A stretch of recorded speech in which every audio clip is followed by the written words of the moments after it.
నమస్తే, welcome to special debate. నేను Monica. ఎంకి పెళ్లి సుబ్బి చావుకొచ్చిందన్న చందంగా మారింది గల్ఫ్ పరిస్థితి.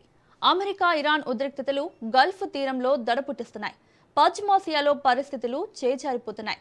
సైప్రస్ జెండాతో హార్ముజ్ మార్గంలో ప్రయాణిస్తున్న నౌకపై టెహ్రాన్ పంజా విసిరింది.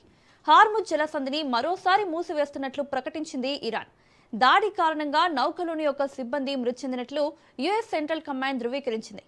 ఇరాన్ తప్పుడు నిర్ణయం తీసుకుందని, తగిన మూల్యం చెల్లించుకుంటుందని అమెరికా రక్షణ మంత్రి హెక్సెత్ హెచ్చరించారు. దీంతో టెహ్రాన్పై దాడులు కొనసాగించే అవకాశం స్పష్టంగా కనిపిస్తోంది. గల్ఫ్ దడదడపై ఇవాల్టి స్పెషల్ డిబేట్.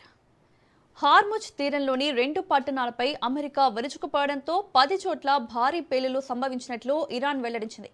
కాగా టెహ్రాన్పై 3వ విడత దాడులు పూర్తి చేశామని యుఎస్ సెంట్రల్ కమాండ్ ప్రకటించింది. మొత్తం 140 టార్గెట్లను ధ్వంసం చేసినట్లు వెల్లడించింది. బుషహర్ ప్రావిన్స్ పై జరిపిన దాడుల్లో ఒక సైనిక స్థావరంతో సహా పలు ప్రాంతాలు దెబ్బతిన్నట్లు సమాచారం. తాజా దాడులతో ఇరాన్ గగనతల రక్షణ వ్యవస్థలు అప్రమత్తమయ్యాయని ప్రభుత్వ మీడియా వర్గాలు వెల్లడించాయి.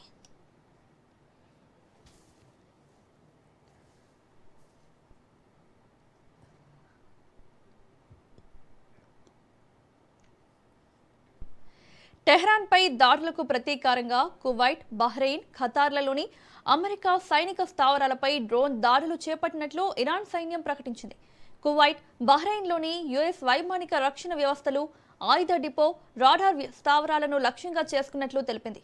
ఈ దాడులతో బహ్రెయిన్ అంతటా సైరన్లు మోగుతున్నట్లు స్థానిక మీడియా వెల్లడించింది. దోహాలో భారీ పేలులు వినిపిస్తుండటంతో ప్రజలు సురక్షిత ప్రాంతాలకు తరలి వెళ్లాలని అంతర్గత వ్యవహారాల మంత్రిత్వ శాఖ హెచ్చరిక జారీ చేసింది. ప్రాంతీయ ఉద్రిక్తతల నేపథ్యంలో భద్రతా చర్యలు కట్టుదిట్టం చేస్తున్నట్లు గల్ఫ్ దేశాలు ప్రకటించాయి. క్షిపణి ముప్పును ఎదుర్కోవడానికి తమ గగనతల రక్షణ వ్యవస్థలు చురుగ్గా ప్రతిస్పందిస్తున్నాయని యుఏఈ వెల్లడించింది.